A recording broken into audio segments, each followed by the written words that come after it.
A must for me each year is to visit the Grand Seiko booth.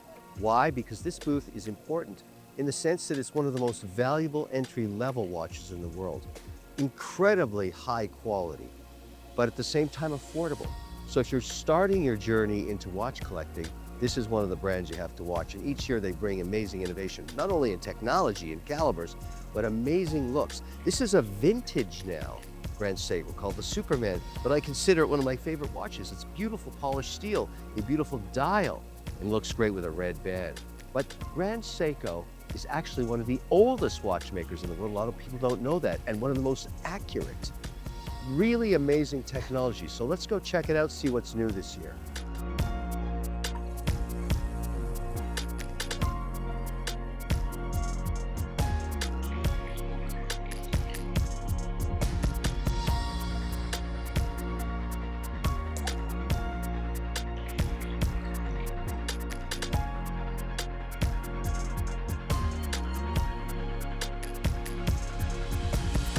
All right, Joe, another Watches and Wonder, always something new from Grand Seiko. Always worth checking in because you bring amazing products in terms of quality at fantastic prices. Thank you. So, big buzz about your divers this year. Let's get into it. Yeah, absolutely.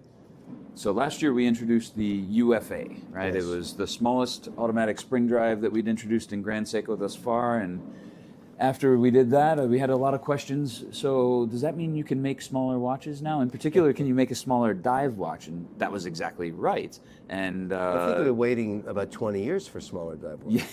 So, historically, Grand Seiko has always had, 44 to, 43-ish in terms of case size for 40, dive. right? And 40.8. So this actually could be worn by a woman if she wished. Yeah, absolutely. I think that's a very versatile size at 40 for a dive watch. I think is a great size, can be worn easily, has short lug-to-lug length as well, so it doesn't overlap the wrist too much, and the thickness isn't bad either at 12.9. Yeah. So Screw-down crown, of course. Screw-down crown. We have the unidirectional bezel with ceramic insert. It's made of high-intensity titanium, so it's real lightweight and comfortable. And then we also developed a new clasp based on the micro adjustment that we had on last year's UFA. Very light. Yeah, yeah. And so why do you think this trend for smaller dials is emerging so quickly across the industry? I think vintage has had some impact on the modern market, so that people love vintage watches, of course, and the collectability of that. But the reliability in modern watches, of course, is much better. Modern manufacturing is far more advanced than some of the vintage pieces, so they want to have a little bit of vintage style or smaller sizes like they used to have in the past in modern watches. And I think that there's still a lot of diversity in terms of people out there.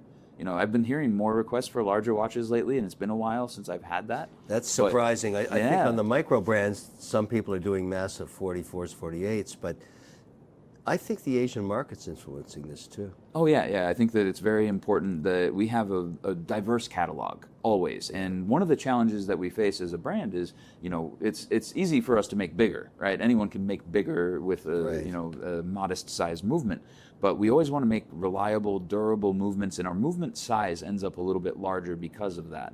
And so what about you gave up a date? Correct, yeah, and that helps enhance the thinness of the watch. Yeah, which I really appreciate. I'm happy on a Yeah. dive piece. What do I need a date for anyways? That's true. And also I love the size of this. This is a very easy to wear dive piece, 100%. Yeah. Without the date too, I would say that the legibility of the dial, the symmetry is good, but also if you're diving underwater with it, you can look at a glance and know what time it is. You don't have to remove the hour marker. What's the U.S. price point on this? This is going to be $12,400, so Okay, just so very $1,000 over affordable. the original UFA. Yeah, but also thin. Yes, So- thinner, smaller diameter, short lug-to-lug length, and So you've very moved prices comfortable. up about, that's about 18%, isn't it? So in that instance, no. Based on the Evolution 9 design, we're typically just over 10,000, right around 10,000 is the is entry 12. price. Exactly. So this one, we have the diverse features, the new clasp with the locking feature and the expansion, the ratcheting bezel with ceramic, and then the new dials which feature gradation. So dark Yeah, this lacquer. is quite something for a dive watch. I've never seen like it. Yeah, this That one you're getting famous for these these dials. Absolutely. I So just brought my vintage Superman in, which is a time when you didn't do that. yeah. Very clean, simple, as you said. One of my favorite Grand Seikos, and still a conversation starter everywhere. Yeah. This one's Two got of the two of the old hottest stuff. colors. You got blue and green, right? Yeah. So the little bit different manufacturing processes for each, but the same base pattern. So we call it Ushio, which means tide in Japanese. And we call it Ushio 300 is the name of the watch because it's 300-meter water resistance. Yeah. And then the dial is in blue, we have the gradation. And then in green, we have the gradation. But for the center of the dial, we would lose the texture. But it's a bit of a starburst on the green. Exactly. So we're employing a relatively new plating technique for the dial to get the color called optical multi-layer coating. So when you look at it at a different angle, it kind of changes colors. In this instance, it goes from a deep green to almost silver in color. So it's a very unique feature. It is a unique feature. It's not present in the blue. Correct. Yeah. But the blue also has a very clean vibe to it. Yeah, the blue color is easier for us to achieve without having to lose the texture, let's say. But the green, if we tried to make it a dark green throughout, you would not be able to see the texture And very these well. are both big lume. I can tell these are going to glow. Yes, crazy. yeah, they use our proprietary LumiBright, very thick application and also very clean application. You can look under a loupe and see that it's perfectly flat. You don't have like the dips or the pitting. Yeah, I see that. So really well applied to the dial. And I mean, we want to make sure we have the best possible legibility. Fantastic. Thank Great innovation. Let's go over here because this thing looks like a serious piece. This is a serious piece. So this is What's the story? Listen, that Rolex or Patek on your wrist, it's real money. Homeowners insurance won't cut it. One claim can spike your premiums on your whole home, or worse, get you dropped. That's why I created WonderCare. Go to WonderCare.com and protect what you've earned. This is our latest masterpiece, which is a hand-engraved 44GS. So 44GS is the design that established Grand prototype. Seiko There's no design. movement in it. Yeah. Sorry. So the 44GS came out in 1967, set the design standard for Grand Seiko, and that's when we started making really flat, faceted, multi-angular cases. And they're very difficult to create because you have to, utilize a metal disc, we call it Zaratsu polishing, to achieve. This is the first time that we're doing a hand-engraved piece on the 44GS design, and it's only the So if second they're time hand we've engraved, done is each platinum. one a piece unique in terms of how they're... Essentially, yes. So our goal is to recreate the pattern exactly on each of the 50 pieces we'll make. 50. Yes, exactly. So if you're making 50, the allocation in North America is going to be less than 10. Yeah, that's about right, yeah. Wow. Unfortunately for the U.S. market. It's also a but legacy yeah. piece, I get it. But Absolutely. What's the price point on this going to be? This one's going to be 84,000. So 84,000. yeah, typically with the hand engraved pieces, we're right around 80,000. Yeah. This one, it's the first 44GS, and it's the first time we're doing the 44GS in platinum with hand carving, and also the first time we're hand engraving the pattern on the dial as well. And then we're actually chiseling the frame around the Grand Seiko logo and all the text that you see. And then we can It's mill a stunning the piece. It's a rest. real dress watch. I mean, it's beautiful, no question about it. No date on No this date one. at all. Yeah. And then the hands and markers are done in 14 karat gold. So that's And why then- it's so thin.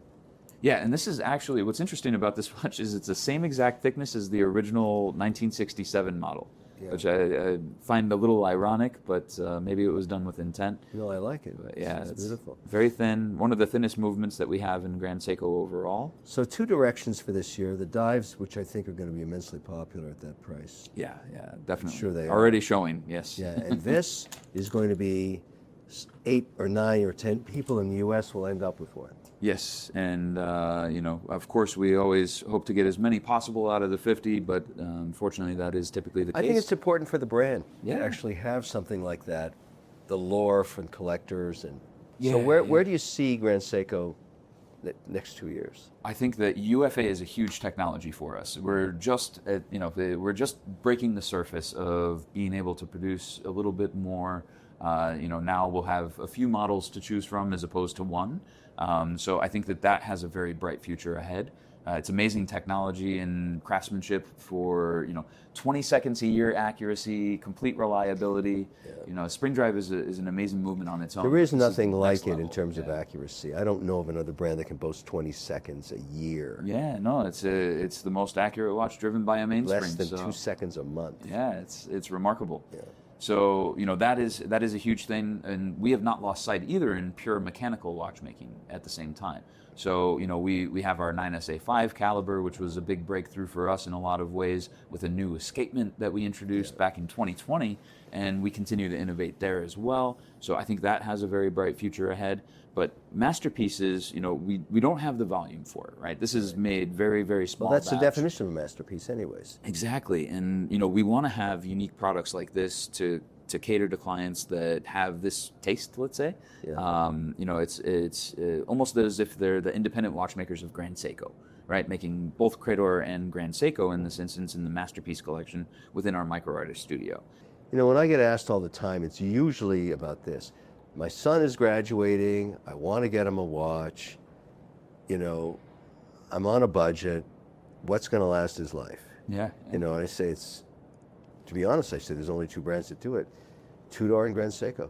Yeah. This is a dive watch that you could easily spend $25,000 for. It's less than half. It's great value, which I love. It's fantastic quality, and it has what I call the crunch on the crown. When you wind it, you can feel the crunch. It's just fantastic. Love that. Anyways, great coming back. Good to see you again, Joe. Pleasure to have you. And I'll you. see you around, as they say. So thank you very much. Kevin, thank I you. enjoyed that. Yeah, You appreciate got it. You buy watches because they appreciate. WonderCare gives you all-risk worldwide coverage and up to 150% payout on total loss. No deductibles, no nonsense. And if you make a claim, it doesn't affect your home policy. Head to WonderCare.com and get quoted today.